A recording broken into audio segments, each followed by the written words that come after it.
Good morning, viewers. It's a beautiful morning, and you are welcome to Breakfast Daily. My name is Chris Carter. And my name is Nana Tufo. As usual, we're serving you the best breakfast in town, and we're super grateful that you decided to join us. Right. So today promises to be an exciting one. But before we get into the show, let us just, go through some reminders. All right. So I'm going to start with Voice Factory. In case you have been missing the show, all you need to do is just watch the playbacks, which plays on Monday, Tuesday, Wednesday, and Thursday. On Monday, it plays at 12 p.m. and at 6 p.m. Tuesday, 12 p.m. and 3:30 p.m. Wednesday at 12 p.m. and then 3 o'clock p.m. And then Thursday, which is today, it's going to be playing back at 12 p.m. But if you want to listen on radio, it actually plays on Sunday at 12 p.m., Monday 8 p.m., and on Wednesday at 8 p.m. We want to say a very big thank you to our sponsors, Ebony Condoms, Nalo Solution, Edit Pizza, Twist Cupcake, and Copan Hospitality. And also, this is supported by Citi 97.3 FM, Alisa Hotels, Lynn Nash Beauty Parlor, and then Stitched by Winner. And in case you haven't watched anyone or you missed any episode, all you need to do is just scan this QR code on the screen right now. Pick up your phone, open the camera, and then just point it at the QR code, and then a link is going to pop up. So when you see that link, just click on it, and then it's going to take you straight to our YouTube channel. So please subscribe, and then set your notifications, share, like, comment, and just keep supporting the Voice Factory. All right, let's tell you about an amazing exhibition that's about to happen on the 26th and the 27th of August. This is Ghana Exhibition. Now, this is a fair and exhibition for local SMEs, for startups, homegrown businesses, innovations, and indigenous corporate bodies. So if you're out there, an entrepreneur, a business person, producing, selling, or making anything local, indigenous, Ghanaian, this is an exhibition or a fair for you. It's happening at the forecourt of the Accra Metropolitan Assembly, 10 a.m. on each day. You would want to call 0205-973-973 to register. 0205-973-973 to register. It's happening on the 26th and the 27th of August from 10 a.m. each day at the forecourt of the Accra Metropolitan Assembly. Special thank yous going out to MTN, to Nalo Solutions, Pan-African Savings and Loans, and of course, the This is Ghana exhibition is powered by Citi TV and 97.3 Citi FM.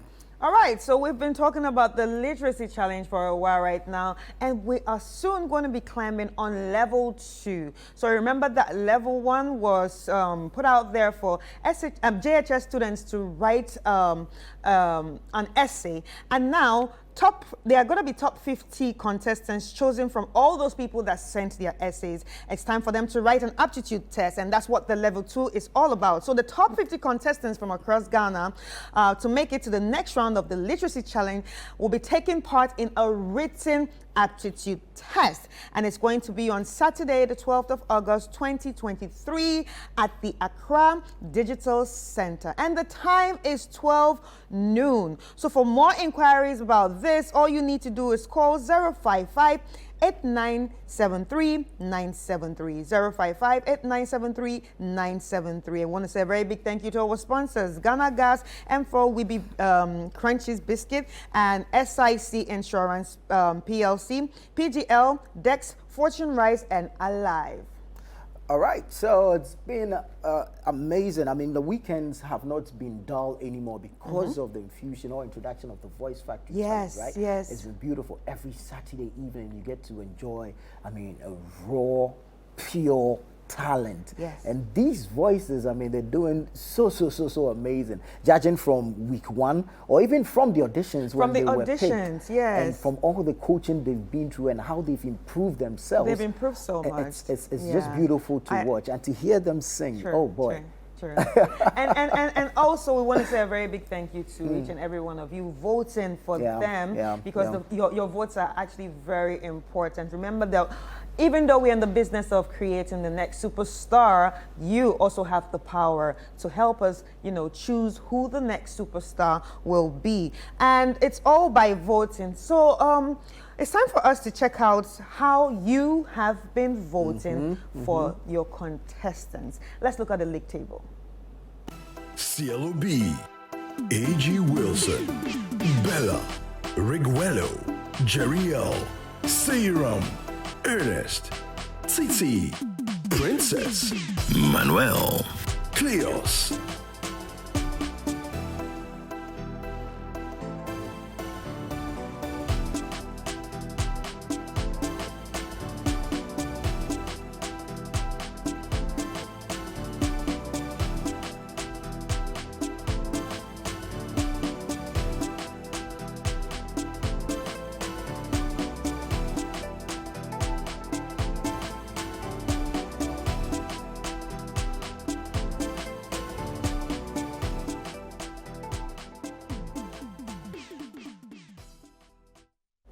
All right, so this is how you voted for your favorite contestants during week 6, which is the highlight week. And as you can see, seems like Cielo B is topping the charts. And Bella is down there. Although Bella has a good voice, and I think she deserves more votes. So if you really love Bella and if you watch Bella, I think it's time for you to vote for her. Keep the votes coming in. I mean, the choice is yours to make. The gavel is in your hands. You drop it and you make a judgment on the various contestants.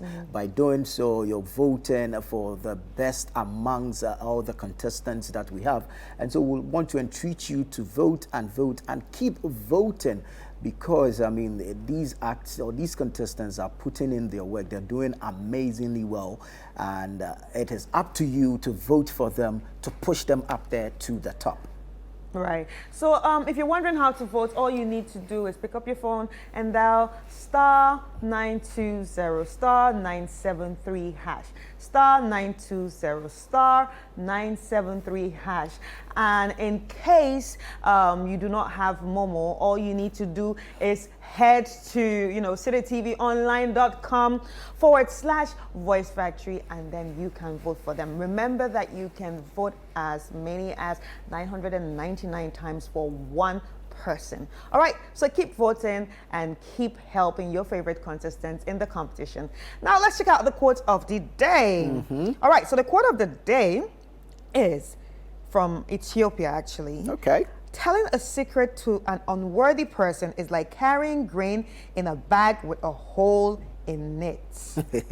Self-explanatory. Yes, telling a secret to an unworthy person is like carrying grain in a bag with a hole in it. Yeah. What happens when you carry grain in a bag with a hole in it? It's gonna pour out. Exactly.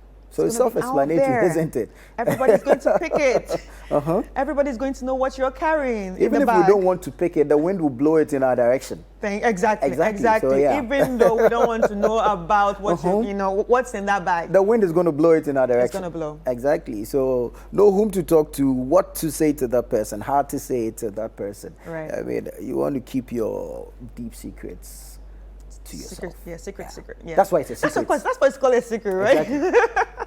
It's a secret because it's supposed to be kept secret. Yeah. All right, so let's check out what's on the graphics. Okay. Right. We're going straight into the newspapers now. Okay. To bring you the headlines. Yeah, so I have the daily graphic here. So on the daily graphic, on the front page of the daily graphic, we have IMF bailout. Government meets second release conditions.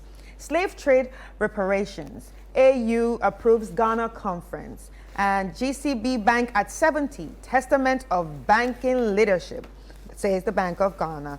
And Gifty Afenyi Dazi calls for law to sanitize media space. All right, I have the Ghanaian Times here. Front page says transatlantic slave trade, pay us reparation for atrocities. President demands, urges Africa to resist any form of enslavement and oppression.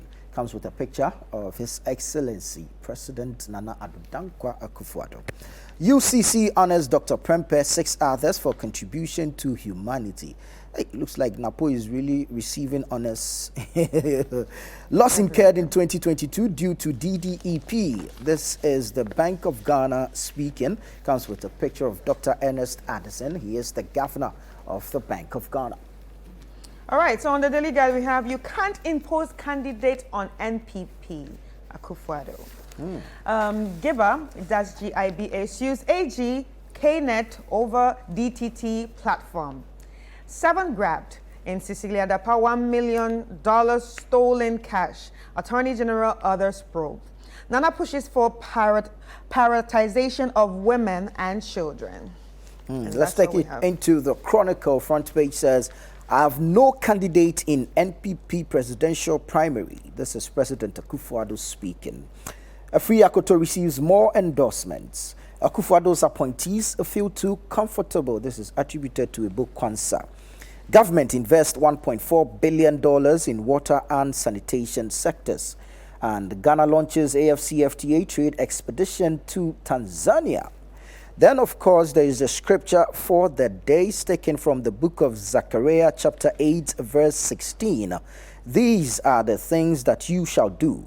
Speak the truth to one another, render in your gates judgment that are true, and make for peace. All right, so my last paper here being the Business Finder, we have GCB Bank to support Ghanaian businesses to explore beyond our shores. Ghana to end use of fossil fuel cars by 2070. Solar Africa merger to unlock sustainable access to power. And this is what we have on the Business Finder. All right, let's take you to the BNFT, Business and Financial Times. GCB to raise 1 billion Ghana cedis from capital market, launches 70th anniversary celebrations. To address climate crisis, include women and children in decision making.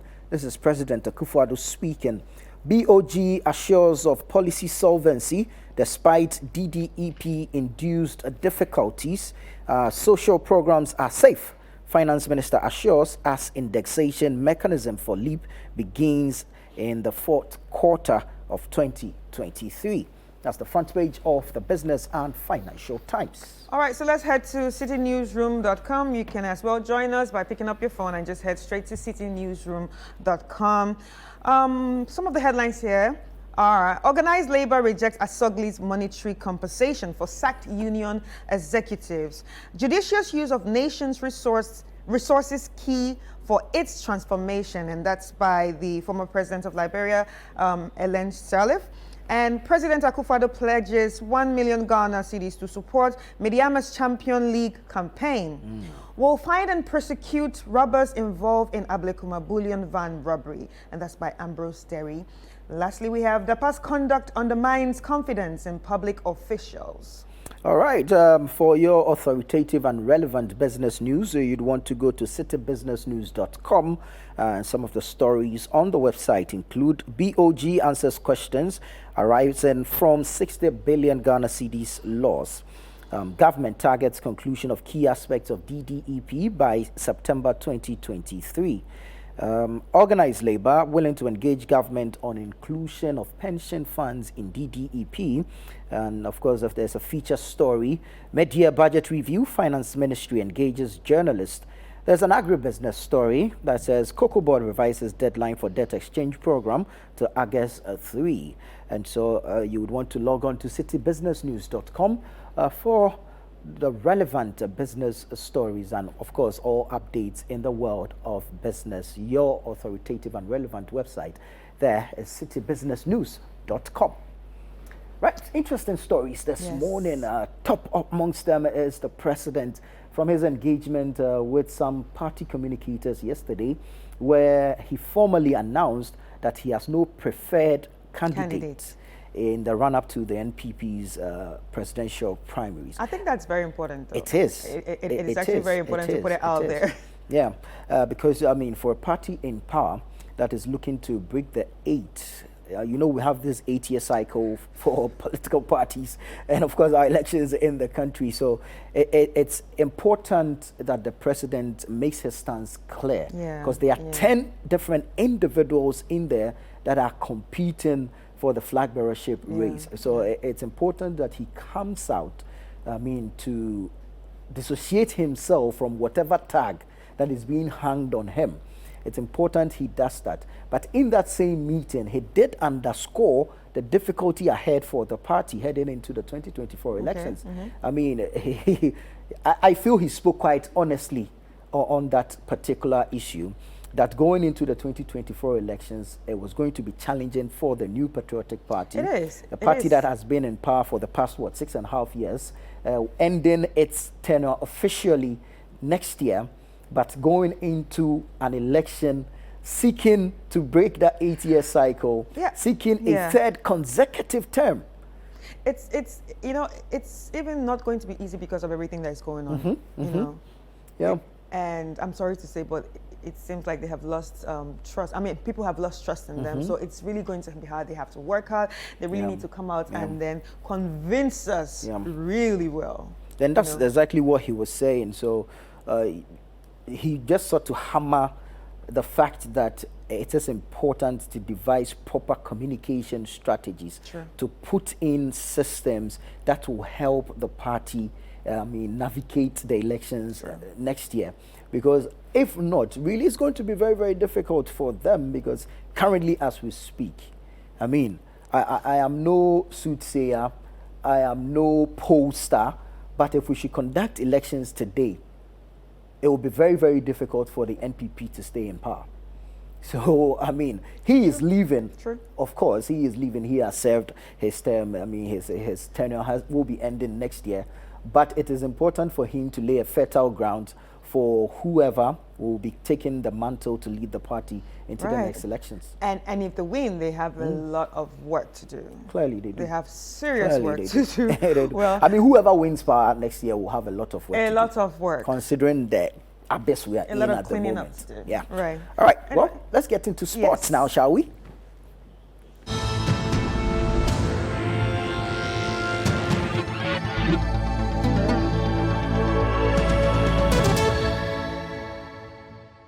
Time now for the sports review on Breakfast Daily, and we'll begin with the FIFA Women's World Cup. South Africa beat Italy 3-2 in their final group game to make it to the last 16 of the Women's World Cup. The defending African champions needed to show character to come back from a goal down and win the match in second half injury time to make their first last 16 appearance. Joining South Africa in the next round was Jamaica, who also made history for themselves. They drew goalless with Brazil, and that was enough for them to qualify and send Brazil home in the process. Now, France recorded the biggest win of the day after they claimed a 6-3 victory over Panama. Kadiatou Diani was the star of the show with a hat-trick for the French, who topped their group. So, South Africa, Sweden, Jamaica, and France booked their places in the next round of the competition. All right, let's now do some transfer news now. And Manchester City have agreed a 90 million euro fee with RB Leipzig for Croatia defender Josko Gvardiol. The deal for the 21-year-old does not include add-ons, meaning the £80 million Manchester United paid Leicester City for Harry Maguire in 2019 remains the British record for a defender. He has been a key player for Leipzig in the 87 games he played since signing from Dinamo Zagreb in 2021. The player is expected to fly to England for his medical later this week. The deal looked unlikely to progress, given last week Leipzig insisted they would not sell for less than 100 million euros.